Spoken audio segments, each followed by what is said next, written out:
Muy buenos días, amigas y amigos oyentes de Colectivo Burbuja. Os doy la bienvenida a un nuevo programa de Economía Directa. Hoy tenemos con nosotros a Carlos Muñiz. Buenos días, Carlos. Muy buenos días a todos y saludos a los foreros de... Tenemos también a Jordi Yácer. Buenos días, Jordi. Buenos días. Y también a Joséan Paunero. Buenos días, Joséan. Buenos días a todos. Hoy vamos a hablar de tres temas. Vamos a hablar de aranceles, vamos a hablar de Trump, que ha abierto el melón de los aranceles, y vamos a comentar también qué significado tiene esta, las causas declaradas, posibles causas que no ha declarado la administración Trump, qué repercusiones puede tener, si esto puede abrir el camino a un futuro con más aranceles o bien puede ser simplemente algo puntual. Luego vamos a hablar del futuro del transporte, cómo está repercutiendo el tema del vehículo eléctrico y otros avances que está habiendo en el mundo del transporte sobre el sector del taxi, tema de coches compartidos, las ciudades que parecen, por lo menos las grandes, que tienen intención de cerrarse cada vez más a vehículos que no sean eléctricos o híbridos en un principio. ¿Qué futuro vemos en el mundo del transporte a la vista de lo que está pasando? Y en último lugar hablaremos una vez más de nueva economía, en este caso pues el cierre anunciado por un gigante del comercio minorista como es Toys R Us, de todas sus tiendas en Estados Unidos y en el Reino Unido. ¿Qué significado tiene esto? ¿Por qué ocurre? ¿Tiene que ver con este fenómeno del comercio en Internet o realmente las cosas van por otro lado? Hablaremos de ello y comentaremos también algo sobre esta nueva economía, esta cuarta revolución industrial que tenemos ya encima. Empezamos con el tema de los aranceles. Carlos, a mí me gustaría que nos evaluaras un poquito estas medidas que ha tomado la administración Trump. Estados Unidos sigue siendo la economía más importante del mundo. Por supuesto, todo lo que haga en materia de comercio internacional pues es importantísimo y de eso vamos a hablar. Adelante, Carlos.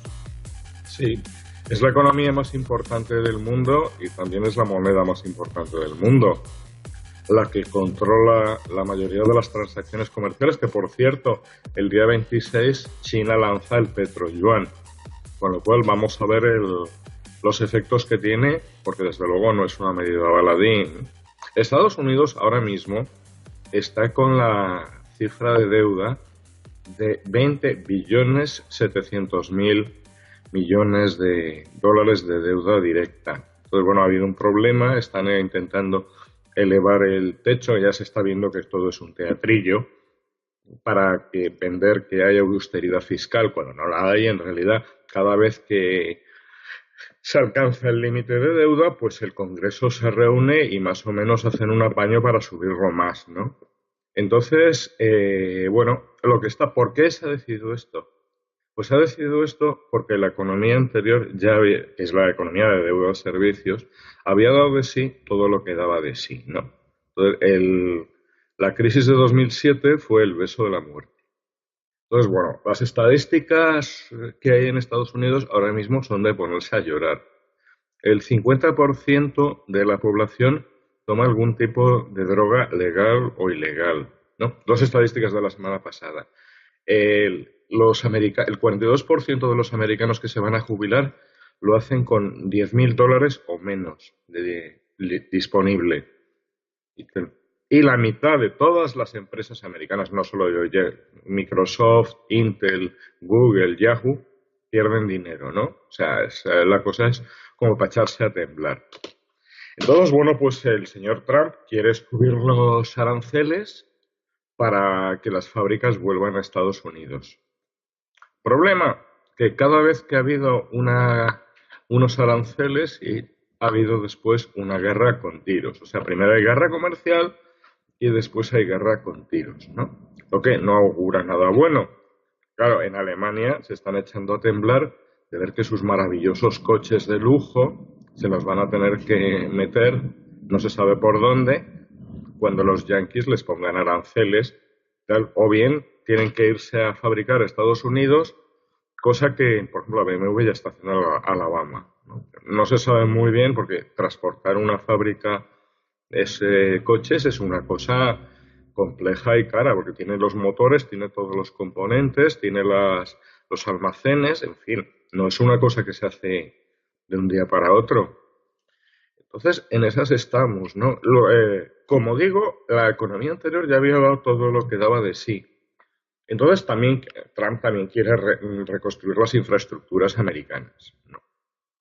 Entonces, bueno, he estado oyendo una entrevista que calcula un trillón suyo, un billón nuestro de dólares más de deuda. Y le dicen los expertos que con un trillón no tiene ni para arreglar un sector, que mínimo son 5 trillones de billones nuestros, ¿no? Lo cual, a la cifra de dinero que tienen ya de deuda directa, porque, por ejemplo, Lawrence Kotlikoff el año pasado se ponía la cifra de todos los pasivos exigibles en los 80, 100 billones nuestros, ¿no? O sea, es muy fácil.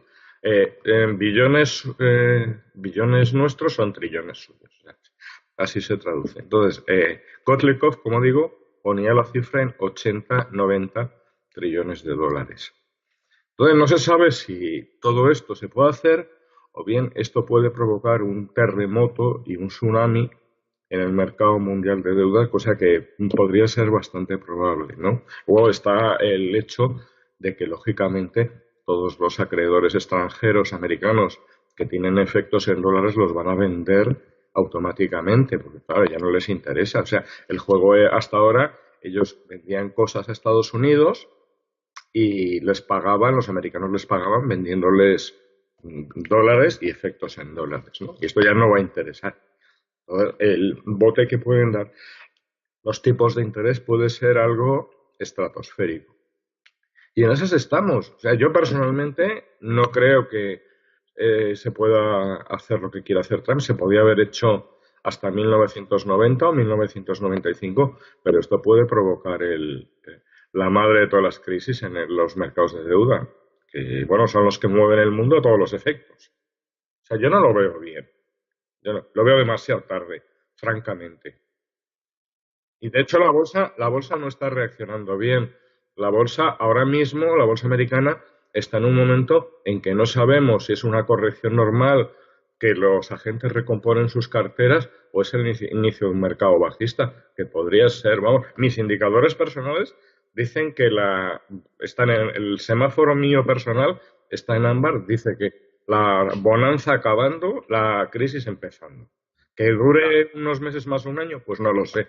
Y no creo que nadie lo sepa. Sí, sí. Desde luego es bastante raro, ¿no? Como después del el 26 de enero, si no recuerdo mal, fue el máximo. Y ya vamos para 2 meses y el tema o sea, no remonta, ¿eh? No remonta. O sea, ha tenido ahí varios intentos de remontada el Dow Jones, pero no acaba de ir para arriba, ¿eh? O sea, Déjame acabar. sí, sí. Mira, no solo. Aquí hay otra tendencia. Inglaterra, o sea, Gran Bretaña, siempre va por delante en la tendencia, ¿no? Siempre, siempre. O sea, desde la Primera Guerra Mundial, las tendencias las ha puesto Gran Bretaña.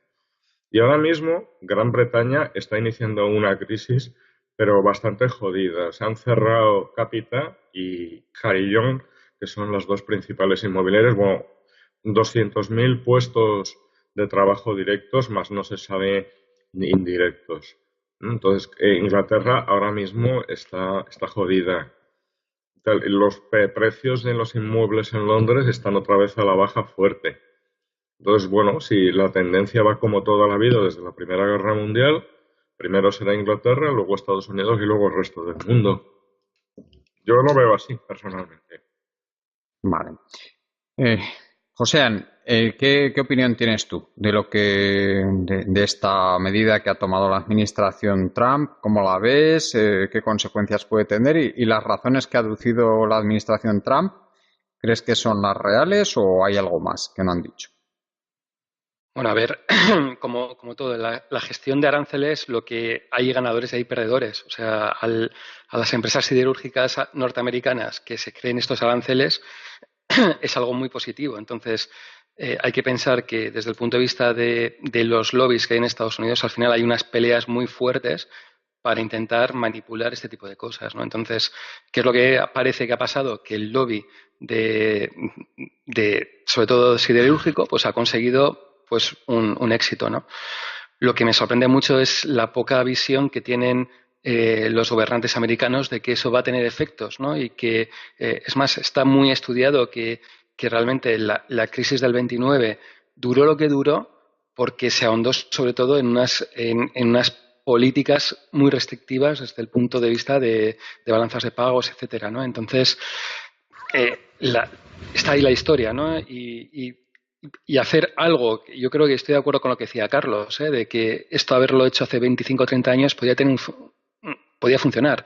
Hoy por hoy yo creo que las relaciones son tan bestias que yo creo que directamente no va a funcionar. O sea, vamos a suponer que de repente tenemos una empresa que va a dejar de vender en Estados Unidos porque está radicada en España, por ejemplo, y la Unión Europea tiene esos problemas, pues directamente puede llegar a un acuerdo México con España y la empresa siderúrgica española va a vender a México. Y la empresa mexicana que tiene pasaporte para poder vender en Estados Unidos va a vender, ¿no? Entonces, al final yo creo que por mucho que vayas a poner una serie de aranceles, al final la economía va a buscar esos subterfugios y va a buscar esas rendijillas donde al final se va a ir filtrando, ¿no? Y todas esas cosas que vas a poner va a implicar pues mayores problemas, ¿no? Y es ahí lo que hay, ¿no?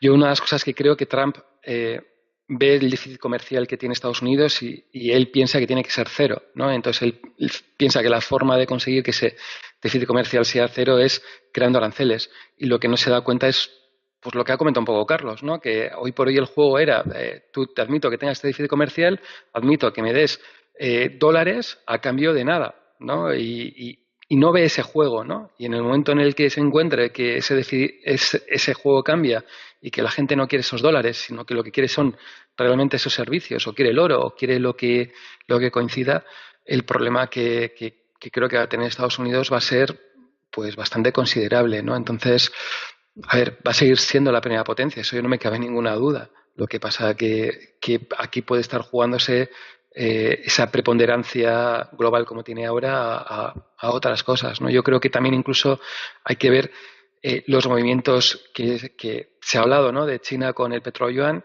o incluso ver cómo el gobierno ruso está importando cantidades masivas de oro físico. Ya no estoy hablando de oro de derivados, sino oro físico, porque directamente está viendo que no quiere dólares. O sea, quiere el oro físico y quiere mantenerlo porque cree que esa moneda no vale tanto como parece, ¿no? Entonces, creo que vamos a poder tener problemas, ¿no? La bolsa norteamericana, pues es que llevamos muchos años subiendo, es que le toca.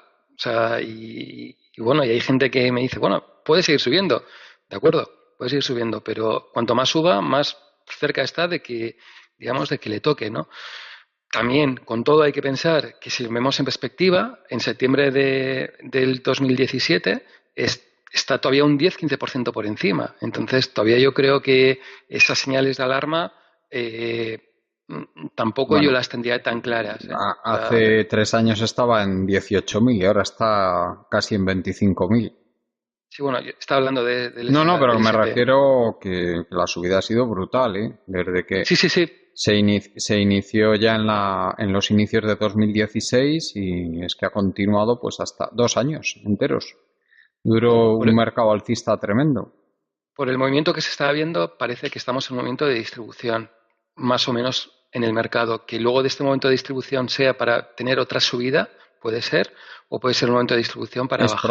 Es pronto, ¿eh? O sea, hemos tenido desde la gran crisis, que recordemos que durante nada menos que 10 meses, desde los máximos que hubo en las postrimerías del año 2007, pues la bolsa estuvo ahí en algo que no se sabía bien si era un mercado bajista o si iba a volver a tirar para arriba, hasta que se hundió finalmente en el verano de 2008, ¿no? Pero luego, sin embargo, hemos tenido 2 amagos serios Uno lo tuvimos en el año 2011 y luego volvió a tirar para arriba y otro en el año 2000 y otro en el año 2015 y luego tiró otra vez para arriba la bolsa. O sea que todavía es pronto para saberlo. Yo no lo veo claro aún. Que depende mucho cómo vayan las cosas.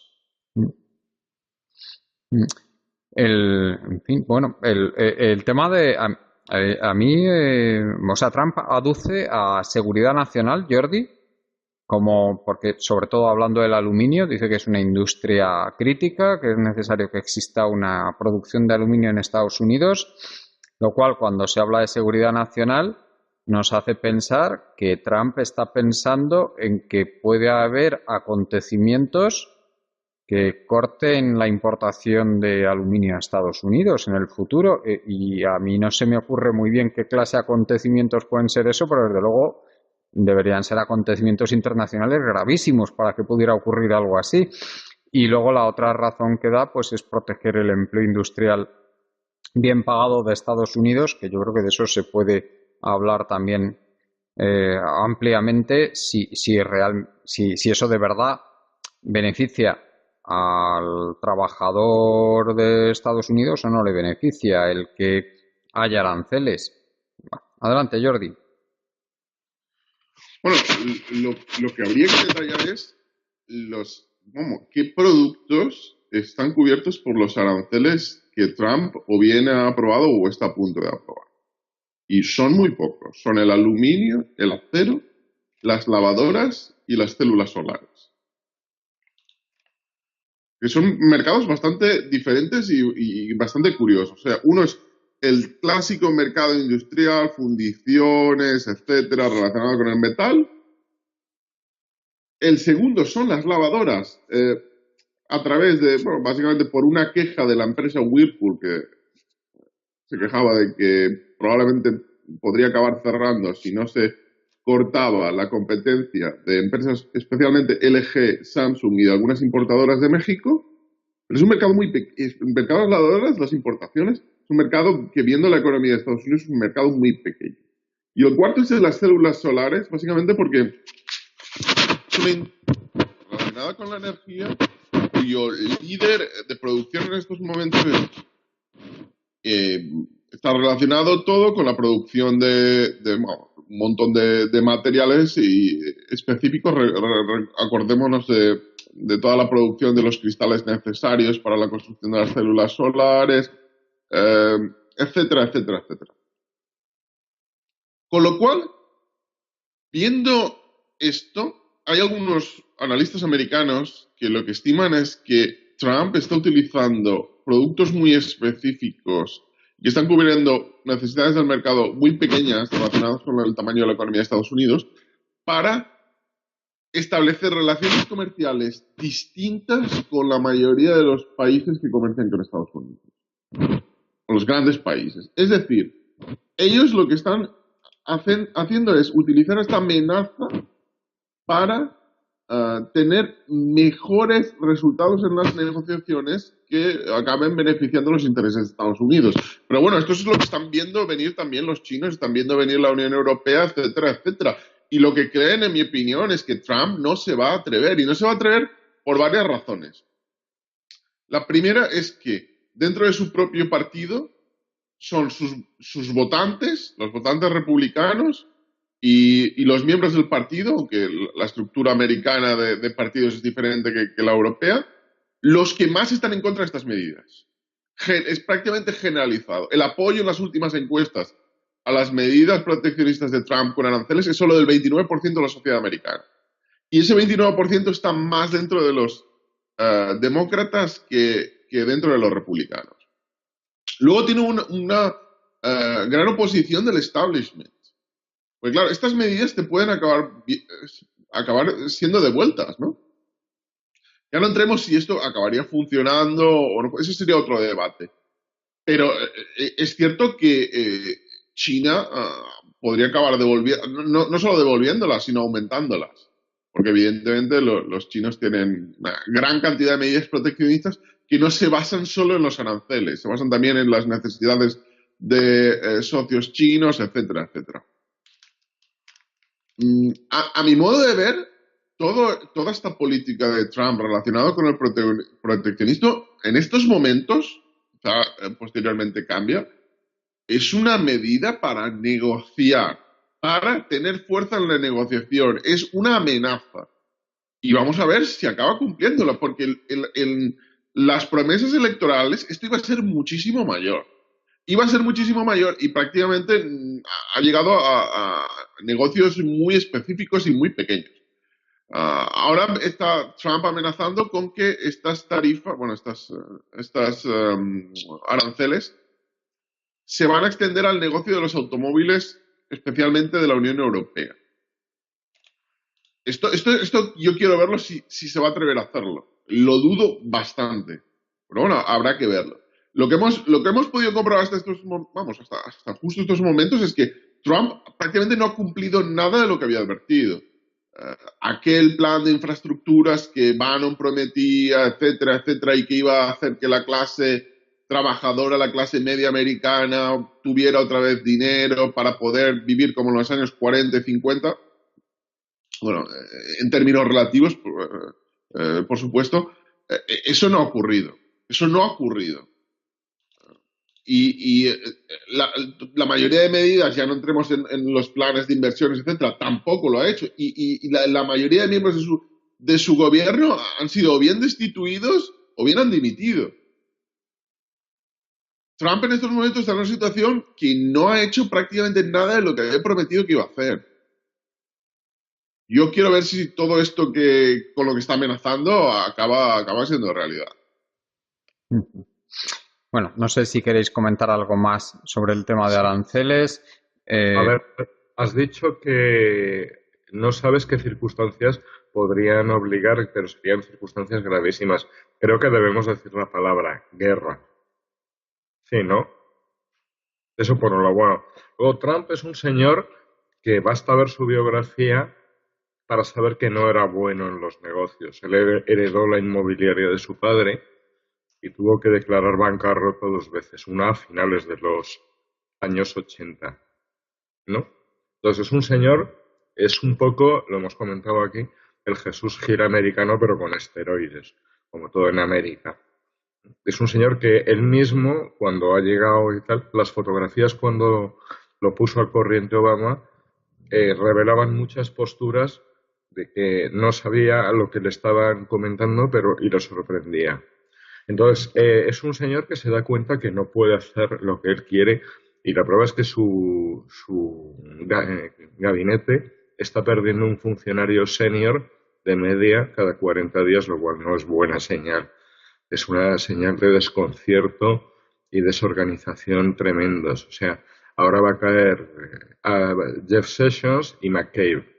Entonces, bueno, a saber, porque probablemente ni el gabinete de Trump sepa dónde va, ¿no? Están bastante desbordados por los acontecimientos y, bueno, ya se irán dando cuenta que no se puede hacer lo que se podría haber hecho antes, pero probablemente ahora sea ya demasiado tarde. Y entonces, bueno, pues a ver qué pasa, porque las cosas distan mucho de estar claras, ¿eh? Muy bien, pues no sé si queréis añadir algo más. Josean, si quieres pasar al siguiente tema, o Jordi, si quieres añadir algo. No, Pues Josean, adelante con el tema del transporte, que creo que nos querías comentar un poquito cómo se ven las cosas, ¿no? En el sector del transporte respecto al futuro de este. Adelante.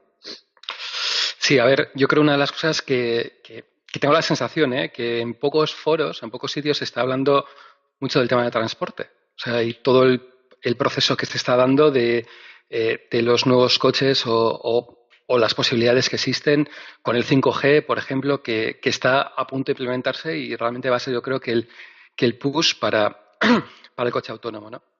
Y mi sensación es que no lo veo en los medios de comunicación, no lo veo en muchos foros.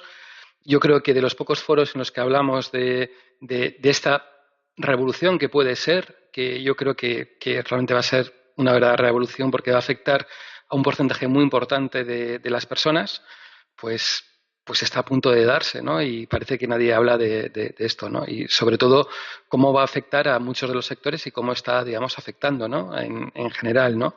Y ver determinados sectores, ¿no? Una de las cosas que pues coincidí en un foro hace unos días y un poco se hablaba de esta situación, ¿no? Y cómo pues se hablaba de que del coche autónomo, que al final, ¿quién iba a cogerlo? Si realmente iba a ser las empresas de taxi, por ejemplo, que van a ser las que van a utilizar realmente el coche autónomo, o iban a ser empresas más grandes que iban a poder asumir esto, o realmente quién es, ¿no? Y era curioso en este foro cómo al final miembros de taxi, miembros de largo recorrido, pues que ellos estaban seguros que esto era un negocio puro y duro de las empresas de automóvil. Y las automovilísticas se iban a meter a dar este servicio. Ya está, o sea, ellas iban a dar ese servicio, iban a ser buenas fabricando el coche, iban a ser buenas haciendo esto. Es más, el modelo de negocio de estas empresas cada vez es menos fabricar casi el automóvil y ganar del resto de recursos de mantenimiento, reparaciones, de seguros. Solo hay que ver si alguien últimamente ha comprado un coche, que parece que estás comprando todo lo demás menos el coche. O sea, te regalan el seguro, te regalan el mantenimiento durante 10 años, te lo dan. Entonces, es un modelo que, digamos, está cambiando y ellos lo ven claramente que a quienes les van a interesar de manera bestia son a estas empresas, al Audi, al BMW, al Volkswagen de turno, y son las que van a dar todo, digamos, este servicio, ¿no? Se hablaba también del problema que iba a haber de no tanto de tecnología, que la tecnología se ve que se va a llegar y que va a estar disponible en relativamente poco tiempo y que realmente va a funcionar, ¿no? Incluso se hablaba de diferenciar dos tipos de mercados, ¿no? El mercado de media larga distancia y el mercado de corta distancia, es decir, vamos a imaginarnos un autobús que tiene que hacer el recorrido Bilbao-Madrid, pues salir de Bilbao y llegar hasta Madrid puede ser relativamente sencillo y no requiere grandes problemas. En cambio, conducir por Madrid, por ejemplo, lo que es un taxi convencional, eso ya estamos hablando de otras cosas porque hay carreteras que se cortan, hay semáforos que dejan de funcionar, hay guardias que están regulando el tráfico, etcétera, ¿no? Y bueno, y se está hablando más o menos de eso, ¿no?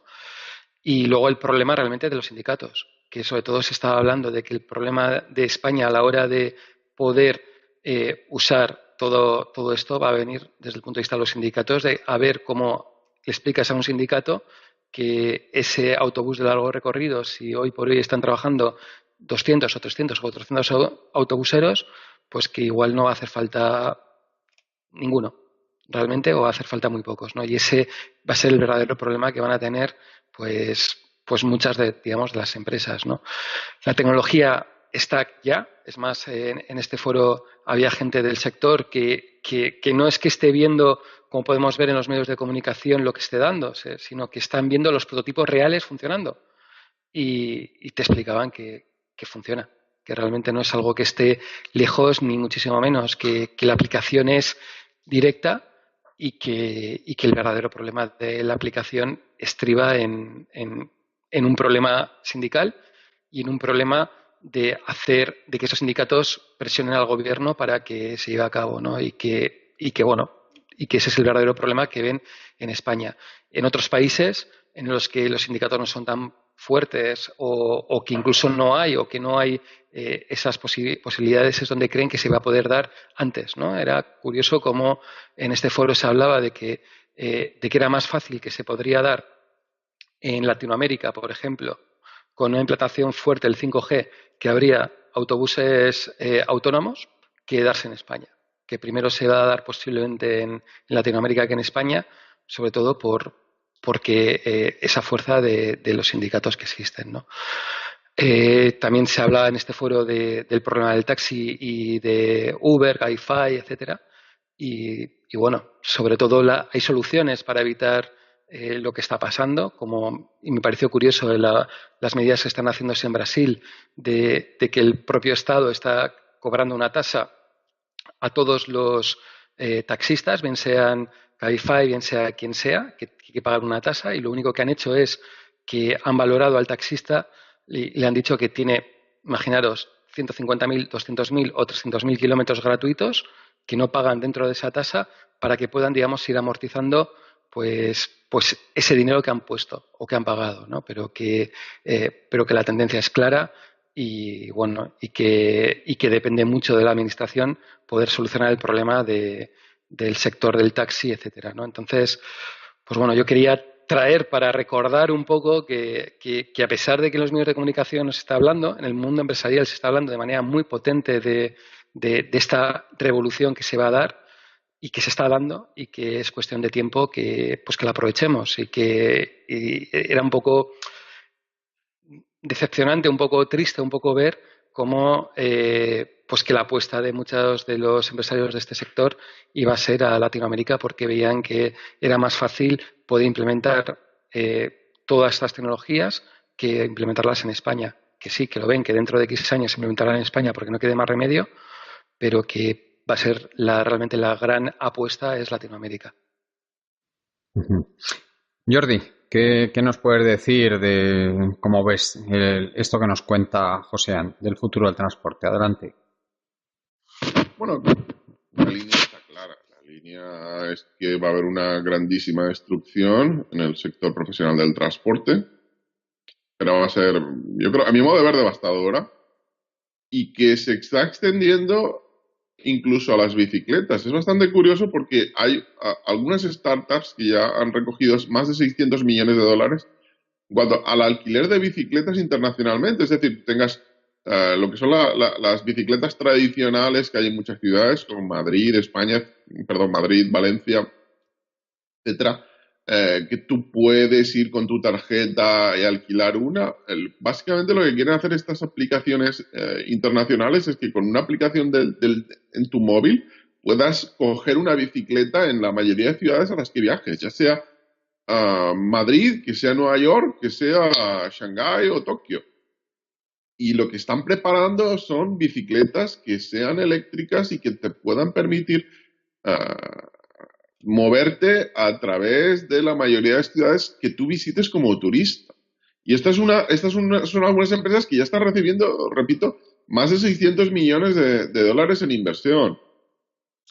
¿Qué es lo que están haciendo? Están creando infraestructuras internacionales compuestos de bicicletas y que posteriormente serán bicicletas eléctricas.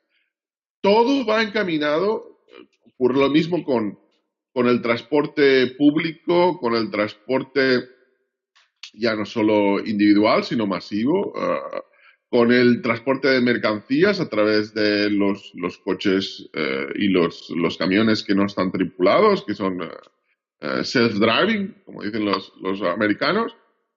Y a mi modo de ver, vamos a un mercado que va a ser mucho más atomizado en lo personal, en el que se va a compartir transporte, porque en gran parte de estas compañías lo que buscan a medio plazo es que la gente deje de tener un coche.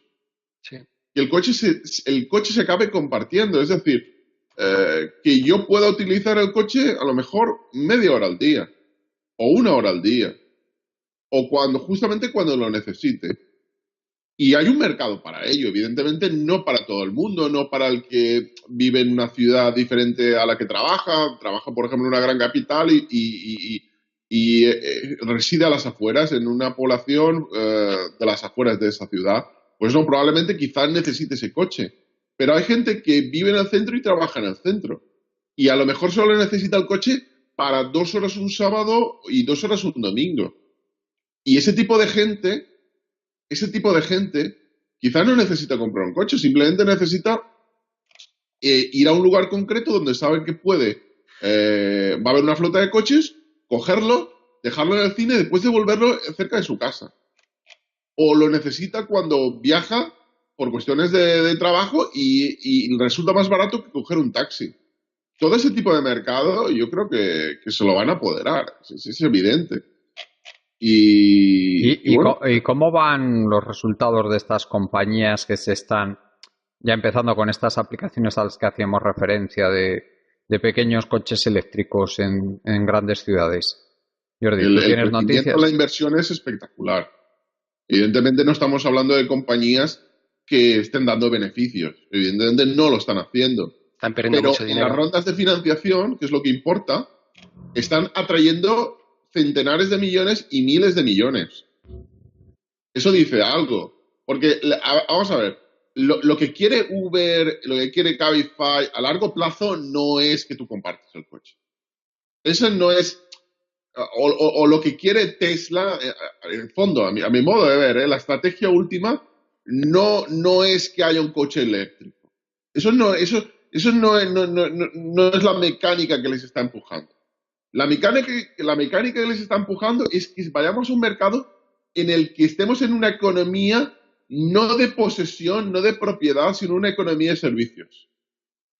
Sí. Lo vemos con Netflix, lo vemos con Spotify, lo vemos ahora con el Xbox Pass. La gente ya en algunos mercados está dejando de comprar, ya no tiene la propiedad de una película, no tiene la propiedad de un disco, no va a tener pronto la propiedad de un videojuego, no va a tener la propiedad de un coche, no va a tener la propiedad de un programa como Word, etcétera, no va a tener la propiedad de un programa como puede ser, no sé, cualquiera de Adobe, Photoshop, etcétera.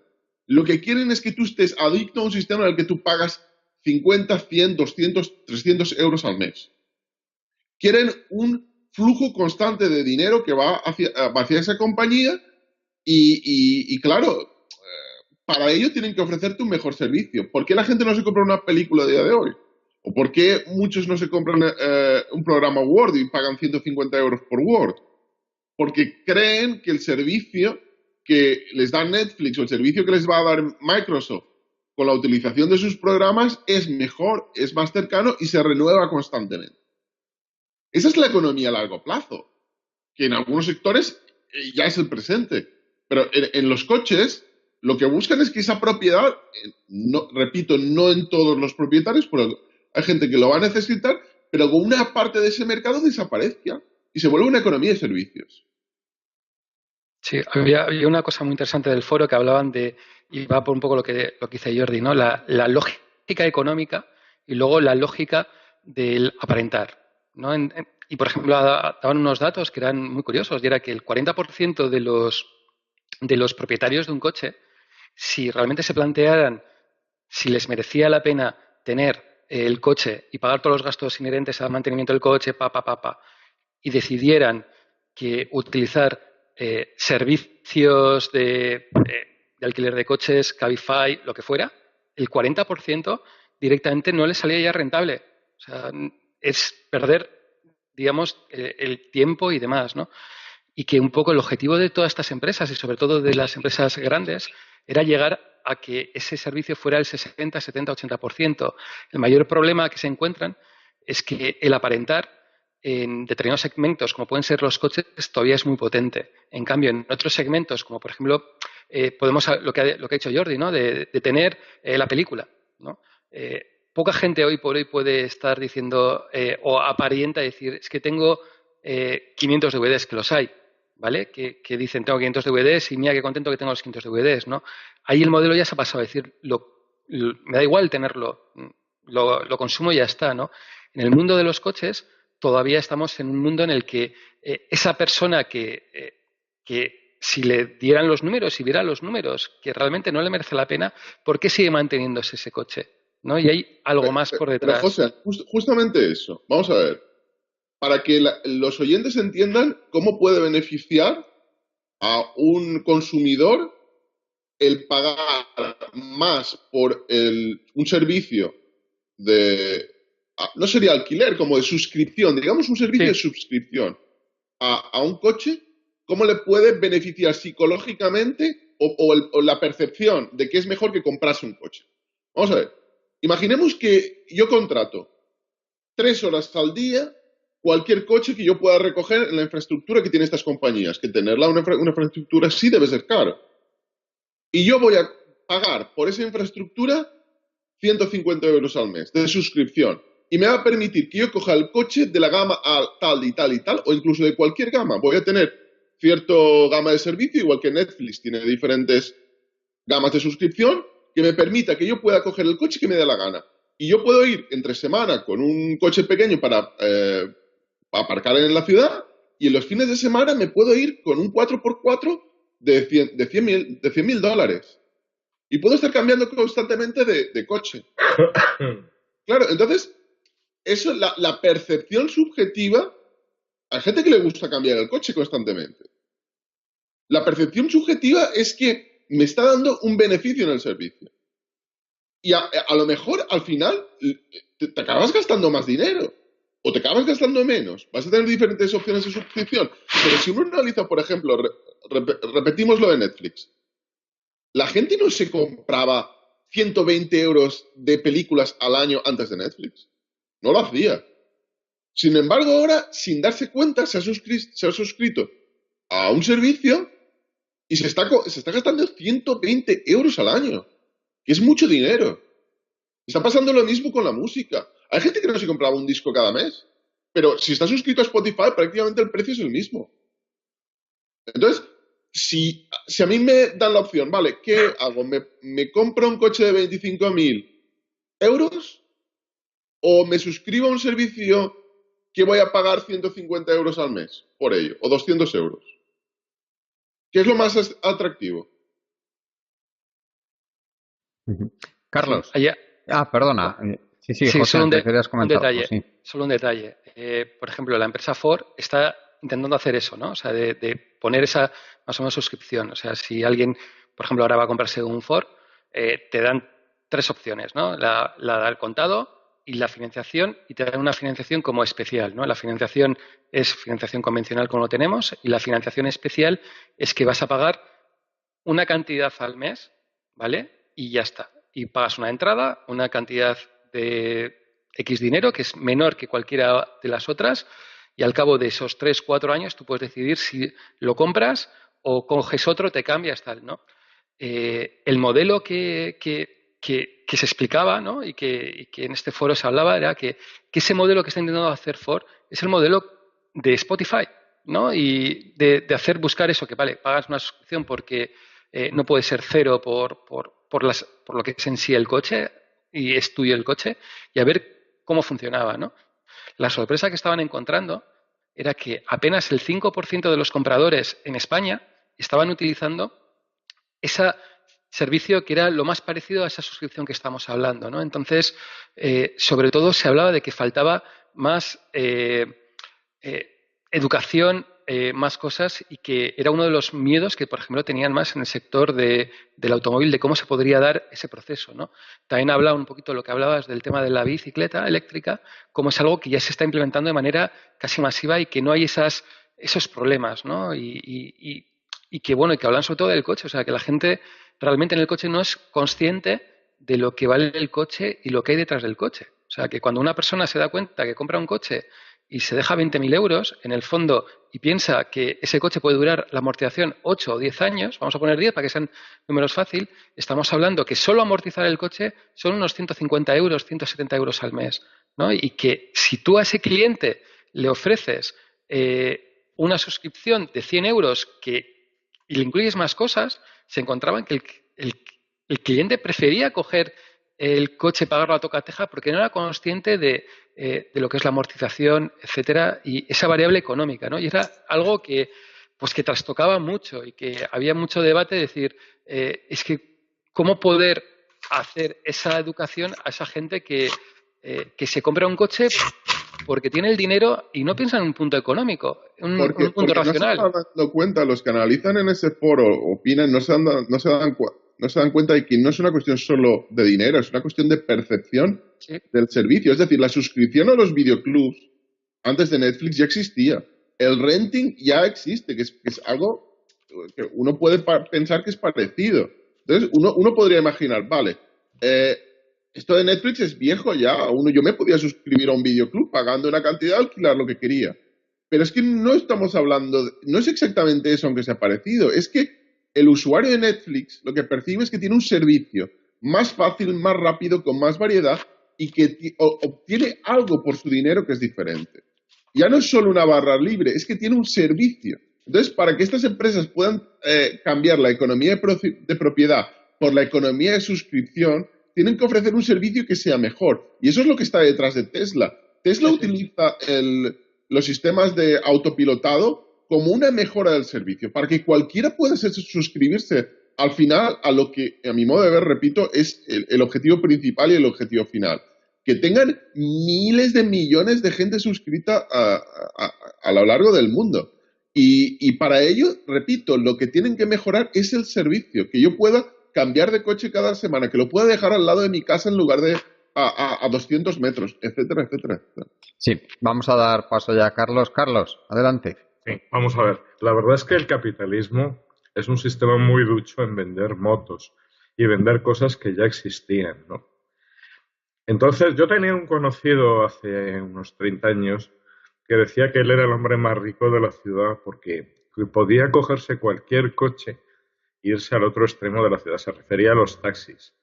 Si le hacía falta, podía conseguir cualquier coche para irse donde fuera. Se refería al alquiler, ¿no? O sea, ahora mismo nos están vendiendo unas cosas que han existido toda la vida, como cosas flipantes, maravillosas. En verdad, las revoluciones que vienen son dos. El coche autoguiado, que va por GPS, ya lo tenemos en nuestros GPS de nuestros teléfonos, y el coche eléctrico, que es mucho menos contaminante. Y todo lo demás son fórmulas que ya existían. O sea, decía Bob Lutz en una entrevista hace unos meses, fue el director general de General Motors, que la gente ahora mismo tiene 5 años para coger sus coches, usarlos y achatarrarlos, porque lo que viene es completamente diferente de lo que había. Probablemente será un coche eléctrico que guíe, a lo mejor no en todo el trayecto, pero sí en mucha parte por GPS. Eso es bastante probable que sea así, lo cual quita molestias y quita preocupaciones. Hombre, siempre va a haber un mínimo factor humano, pues por accidentes, por averías de semáforos, inundaciones, como hemos visto ayer en Madrid, cosas así. Pero aparte de eso, está todo inventado ya. O sea, en Bueno, verdad estamos... pero Carlos, yo te quería preguntar una cosa. Por ejemplo, lo que estamos viendo es la aplicación de las tecnologías de Internet y de los teléfonos inteligentes a algo como es el alquiler de coches, como pasa con estos vehículos eléctricos que vemos aparcados por las ciudades, de manera que se hace mucho más sencillo, más rápido y además se puede hacer por periodos más cortos de tiempo. O sea, vemos como que facilita, estaba ya inventado porque es alquiler de coches, pero facilita la vida a la gente y da mejor servicio a la gente, ¿no? Bueno, pero tú antes ya podías alquilarte un coche. Te tenías que ir a Segovia o a Sí, sí, Orense el fin de semana, evidentemente. alquilabas por 2 días un coche o por 3 y tal, y lo podías dejar en Orense incluso si querías. Eso ha existido siempre. Ahora es que estamos descubriendo. ¿Sabes? Es que no lo No, entiendo. pero me refiero a la facilidad que dan, ¿no? Este tipo de ¿Quieres aplicación de las motos. Sí. un sistema más flexible? Sí, Sí, puede porque ser. claro, antes ni se podía coger el coche en cualquier sitio por la calle y sin la presencia de un empleado, como se hace ahora, ni tampoco se podía dejar en cualquier lado como se hace ahora, ni se podía alquilar por periodos tan pequeños de tiempo como se hace ahora, ¿sabes? Digamos que es como acceder a otro nicho de mercado de gente que o tiene prisa o necesita facilidades o necesita el coche durante un periodo más corto de tiempo. O sea, Es en lo que verdad yo entiendo yo. no veo una novedad tan No, radical. no, si tan A mí me radical. parece una novedad espectacular. Es una novedad espectacular porque cambia el concepto del gasto del cliente, ¿no? Porque acaba generalizándose. Es decir, repito, las barras libres para alquilar películas ya existían. Pero ¿cuánta gente las utilizaba? Prácticamente un porcentaje pequeñísimo. Es más, Netflix era eso, ¿eh? O sea, en la Claro, ciudad es que sí. Netflix empieza por eso. Empieza por gente al que las películas se van enviando por correo. Y era eso. Pero claro, es que ahora está todo el mundo, o gran parte de la sociedad, suscrita a esos servicios, se lo descuentan. La renovación es constante, no se tiene que mover de su casa. Es que no es una renovación del servicio. Y es una generalización del servicio. Y a mí me parece que las consecuencias son brutales. Son brutales porque luego vamos a contar lo de Toys R Us, el impacto en los negocios y el impacto inmobiliario va a ser considerable. Porque significa que hay una recentralización en la nube de gran parte de estos negocios.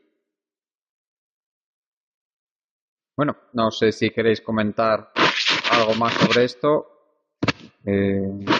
antes de pasar al último tema al día, el de Toys R Us, que también tiene bastante que ver con el tema este, puesto que se trata de cómo está cambiando el mundo de los negocios debido a esta cuarta revolución industrial.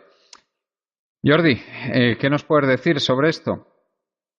Bueno, es una noticia que está siendo la noticia económica de la semana en Estados Unidos, que es el cierre de los locales, la práctica totalidad de los locales de Toys R Us en Estados Unidos y en el Reino Unido, casi 1.000 tiendas, van a ir a la calle.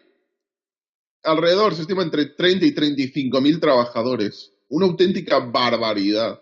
Estamos hablando del líder en el sector de la juguetería tradicional, una empresa con décadas de historia, con un patrimonio inmobiliario gigantesco y una empresa que se va al garete, que tiene una deuda brutal de 5.000 millones de dólares.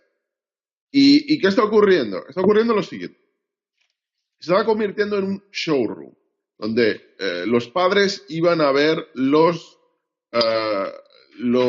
juguetes que luego iban a comprar a través de Amazon a otras compañías que tenían precios mucho mejores. De hecho, gran parte de los acreedores de la compañía, porque al final una compañía acaba siendo liquidada o no, porque los acreedores acaban estimando que tienen posibilidad de tener el flujo de caja como para pagar la deuda o no lo tiene. Y si no lo tiene, pues nada, se vende sus locales, se vende cualquier patrimonio que tenga, se vende la marca y se intenta cobrar lo que se pueda cobrar. Entonces lo que están estimando es que con el flujo de caja que tiene, con los márgenes que tiene y lo que es peor, lo que está ocurriendo en los últimos 3 años, con el flujo de gente que tienen las tiendas, el negocio es totalmente insostenible. Totalmente insostenible. ¿Qué significa esto? Que en lugar de 5.000 millones de deuda va a tener 8.000 millones de deuda. Y como esta gente lo que ha comprado es probablemente ha comprado la deuda a esos acreedores, son acreedores que no eran primarios, sino que han sido secundarios, lo que quieren es ganar dinero con esa deuda que han comprado. ¿Y qué es lo que estima? ¿Qué es lo que representa todo esto? Representa un cambio en la sociedad. Pero un cambio en la sociedad, no solo una empresa de juguetes que se va al carajo. Y no solo es una empresa física a la que tú puedes ir y pasear por ella. Es algo mucho más allá. Representa un cambio en el comportamiento de las sociedades, de las familias, de los padres. Lo que me parece sorprendente de todo esto es que analizando los datos del negocio de la juguetería, las bajadas, si uno los analiza a vuela pluma, las bajadas no son tan grandes. Pero si uno analiza lo que es el negocio tradicional del juguete, es decir, muñecos, muñecas, etcétera, se está hundiendo. Las empresas que producen Mattel, Hasbro, etcétera, están teniendo grandísimos problemas. Si vemos en estos momentos lo que está ocurriendo con los padres, si uno va a un restaurante, lo que se está haciendo es que se está colocando las tablets y los móviles como una especie de soma de un mundo feliz para que los niños no den problemas durante la comida. Y está ocurriendo lo mismo en otras partes del día. Lo que está haciendo es que los niños cada vez utilizan más la tecnología y las aplicaciones. Con lo cual, el negocio del juguete tradicional se está hundiendo. ¿Qué está ocurriendo también? Que los niños socializan menos, porque como salen menos y como hay menos, compran menos juguetes tradicionales. Hay una individualización de la sociedad cada vez desde una edad más temprana. Los niños raramente están solos en estos momentos y son el centro de atención. Pasa sobre todo en muchas ocasiones con las familias separadas, etc. ¿Qué acaba ocurriendo? Que hay un cambio en la tecnología que está afectando a la sociedad y que a su vez retroalimenta que esa tecnología cambie el comportamiento. Eso ocurrió con la televisión, las casas comenzaron a construirse a través de una tecnología nueva como era esa. Antes la gente no se sentaba 4 horas a mirar un espacio concreto en una sala. La creación de la radio y la creación de la televisión cambia la manera en que la gente socializa e incluso cambia la forma en que se construyen las casas. Y está pasando con la juguetería. que está cambiando las relaciones. La tecnología ha cambiado los juguetes y los juguetes cambian las familias. Bueno, ayudan a que ese cambio en las familias se dé. Y es un proceso, a mi modo de ver, de grandes consecuencias, porque nadie sabe esto cómo va a derivar en la educación de la gente. Es decir, ¿cuál va a ser el espacio de atención de los niños que hoy tienen 8 años dentro de 25? ¿Cuál va a ser su nivel de tolerancia a la frustración? Todo ese tipo de cosas no lo sabemos. Hemos visto, por ejemplo, que en las últimas décadas ha habido un cambio, una bajada en la testosterona, que ha producido también que en el fondo haya también menos delitos graves en las últimas décadas. Y todo eso es un cambio retroalimentado de millones de factores que están interactuando entre sí. Por lo tanto, a mí este tipo de noticia que es devastadora. Estamos hablando de una cadena gigantesca, con negocios en Estados Unidos, en las ciudades más importantes, con decenas de miles de trabajadores que se van a ir a la calle.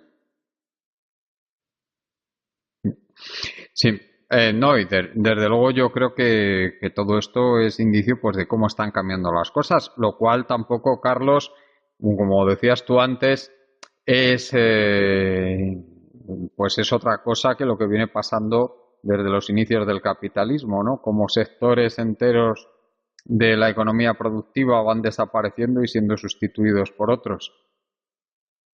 Sí, pero habría que ver qué y cómo, ha sido a lo largo de la historia, porque el proceso no ha sido sereno.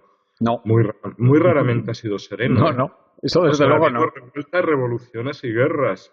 Es decir, y eso ahora parece que no se quiere ver o no se puede admitir, ¿no? Pero la gente, evidentemente, no se va a morir de hambre en un rincón sin montar lío. O sea, está claro, ¿no? Ya has mencionado un punto que yo creo que es donde está verdaderamente la madre del cordero, aparte de la electrónica y la informática y la telemática, es que hay menos niños y están solos, ¿no? Entonces eso tiene unas implicaciones muy gordas. En Estados Unidos hay más jóvenes, pero son todos emigrantes. Los WASP, el tradicional protestante blanco anglosajón, también de hecho va a ser una minoría más. Hay un sociólogo americano que vaticina probablemente una guerra civil en el siglo XXI en Estados Unidos, porque los WASP van a perder su preponderancia. Entonces, todo no es de color de rosas, Bueno, ni sí, muchísimo menos. sí sigue bajando la testosterona. Los coches autónomos y la revolución que viene, y no. La cosa no es ni mucho menos de color de rosas. Iba a gastar una broma, Carlos, y perdona que te interrumpa, que si sigue bajando la testosterona, como dice Jordi, no solo no vamos a ver guerras, sino que ya se va a extinguir la especie humana. Bueno, perdona, continúa. Es graciosa la broma. Sí, no deja de tener su gracia. A no ser que inventen la partenogénesis para los humanos. Bueno. Sí. O sea que, yo veo tendencias que son muy preocupantes, pero muy preocupantes, y los políticos, como siempre, diciendo que el próximo gobierno va a arreglar todo, pues nada, así que pasen 100 años. Pues, Joséan, ¿qué nos puedes decir? A propósito de esto que estamos hablando, a mí, antes de darte paso, Joséan, me gustaría comentar que el otro día publiqué un artículo en Confidencial, y perdona que lo mencione, pero es que yo creo que viene muy a cuento, y es sobre cómo está influyendo en la productividad esta cuarta revolución industrial. Y lo que, analizando los datos de productividad del factor trabajo, yo lo que vi a la vista de los datos cogí datos del Banco Mundial y de la Organización Internacional del Trabajo, y hice un cálculo de la productividad, no cogí los datos ya calculados porque muchas veces no me fío de ellos, aunque al final fueron bastante coincidentes los datos que obtuve. Y lo que vi es que no se está viendo una repercusión, simplemente lo que está haciendo es manteniéndose esa tendencia de aumento de la productividad, más o menos en el 1,5% anual a nivel mundial. Es decir, que está claro que está habiendo un aumento de la productividad, pero que no se ve que haya un repunte de esta, ni mucho menos. Parece que estamos ante un paso más o un paso más en el sentido de mantener esa tendencia en el mantenimiento del aumento de la productividad. Adelante, José. Sí, bueno, a ver, yo creo que hay varias cosas y a ver, que espero que no se me olviden cada una de ellas. A ver, hay una de las cosas que habéis comentado de qué es lo que pasará con los niños dentro de 20, 30 años, 40 años con todo este cambio, pues yo creo que nadie lo sabe. Yo creo que pues lo veremos. O sea, no hay otra opción. Lo que sí que está claro es que ha cambiado de manera bestia cuál era el foco de ese niño de hace 30 años al foco que es ahora. Es decir, que hace 30 años ese niño que podía estar jugando de 7 a 9 de la noche, por ejemplo, pues jugaba un poquito con sus Playmobil, por ejemplo, y veía un poquito la tele y eso era bastante estándar. Ahora ese niño pues tiene tal cantidad de cosas para que poder hacer que al final va perdiendo digamos, esa fuerza, ¿no? El problema, yo creo, de Toys R Us. El problema de Toys R Us es un problema que está produciéndose de que hay un punto en el que Internet en determinados sectores está haciendo no daño, sino mucho polvo, ¿no? Y en el sentido de que mucha gente al final no entiende que los márgenes con los que juegan muchas de las grandes superficies muchas veces es un 2, 3, 4, 5%. El famoso Mercadona que estamos viendo pues está jugando con márgenes relativamente ridículos de un 2-3%. Es decir, que ante cualquier problema más o menos potente de que cambien los gustos de un 15% de la población, no estoy hablando ya de un 80% de la población, sino un 15% de la población puede provocar que esa empresa, de tener unos beneficios determinados, empiece a entrar en una barrera de pérdidas y esa barrera de pérdidas le lleve a que al final pues sea el final, ¿no? Entonces, no se está tan lejos, ¿no? de muchas cosas, ¿no? Factor trabajo en este caso, pues es un factor que ha influido en Toys R Us, pero posiblemente hay otros factores que a veces se nos olvida, y es el factor inmobiliario, cómo afecta que muchas de estas grandes superficies pues directamente hayan tenido que abandonar esos malls donde están vendiéndose, ¿no? Hay que ir a Estados Unidos y ver cómo cada vez más empieza a haber pues grandes superficies que están desiertas y que han dejado de funcionar porque ya no es rentable ni a casi cualquier precio, ¿no? Entonces, el factor de Internet yo creo que ha sido lo que le ha dado la puntilla, ¿no? De perder ese porcentaje de ventas y también pues que ya no era tan bonito, tan cool, pues ir a ese supermercado, a ese centro comercial para pasar esa tarde, sino que ha cambiado desde el punto de vista de ocio, no solo de las personas, sino del ocio familiar, ¿no? O sea, de ese sábado que aprovecho para ir con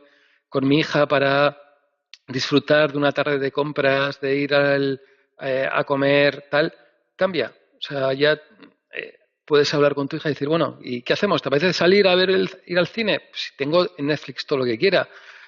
Comer una hamburguesa, si es que me la traen a casa. Todo esto yo creo que está cambiando y que siempre hay ganadores y hay perdedores. O sea, cada vez que hay algo que gana, posiblemente haya una derivada inversa de que pierden, ¿no? Y en el caso de Toys R Us yo creo que es un claro ejemplo, ¿no?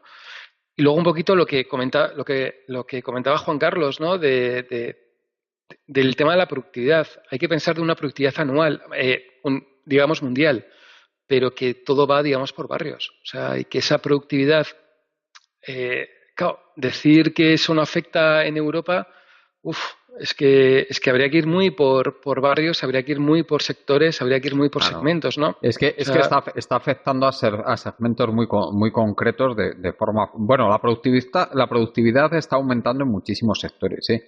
Pero ese aumento fuerte de productividad se está centrando en sectores muy concretos, ¿sí? Claro, es que, a ver, se habla de productividad en manera global, pero claro, en ese país determinado en el que se estaba haciendo todo de manera muy manual, en la que apenas había segmentos determinados y que de repente en ese orden pues pueda tener acceso a un ordenador, simplemente a un ordenador, es que el aumento de productividad que puede tener ese segmento en ese país del tercer mundo es brutal. Entonces, es que a veces se nos olvida en el mundo donde vivimos que nosotros somos la minoría dentro de todo el mundo y que para nosotros el aumento de productividad de tener un ordenador pues apenas existe porque ya está bastante estandarizado en casi todas las empresas, pero que todavía hay empresas en determinados sitios en los que no tenían acceso al ordenador y ese cambio ha sido brutal, ¿no? Entonces, claro, ese aumento de productividad parece que no es tan potente o parece que no se avanza, pero si lo miramos desde el punto de vista del mundo, es que esas productividades están siendo pues más potentes de lo que pensamos, ¿no? O sea, o yo qué sé, el tema de la productividad del cambio que se ha producido en China, de que antes todo el mundo, casi todo el mundo, era la bicicleta el verdadero motor de vehículo, y de repente alguien que pueda ir hoy por hoy a China verá que la motocicleta está ganando el pulso claramente a la bicicleta, incluso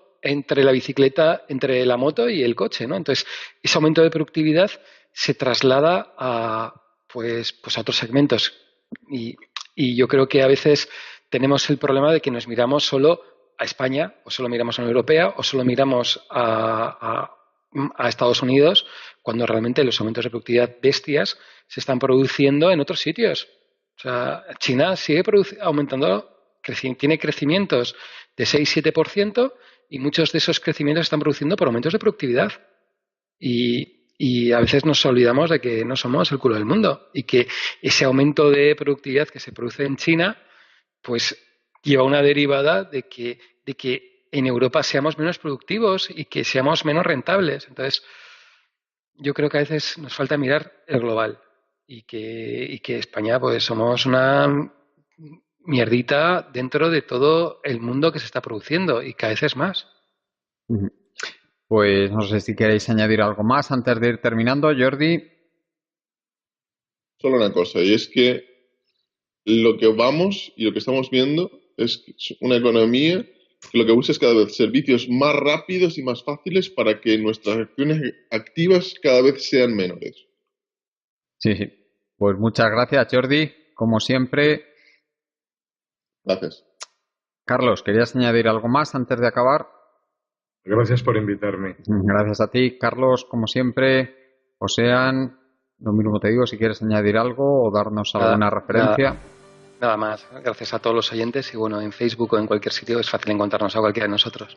Gracias, Ocean, y gracias a toda la gente que nos escucháis, a los compañeros Marta Luengo, Juan Martínez, y ya nos despedimos por hoy. Os recordamos nuestra página web colectivoburbuja.org, que quien quiera asociarse a Colectivo Burbuja pues no tiene más que hacerlo. Nuestra página web. Hasta el próximo día.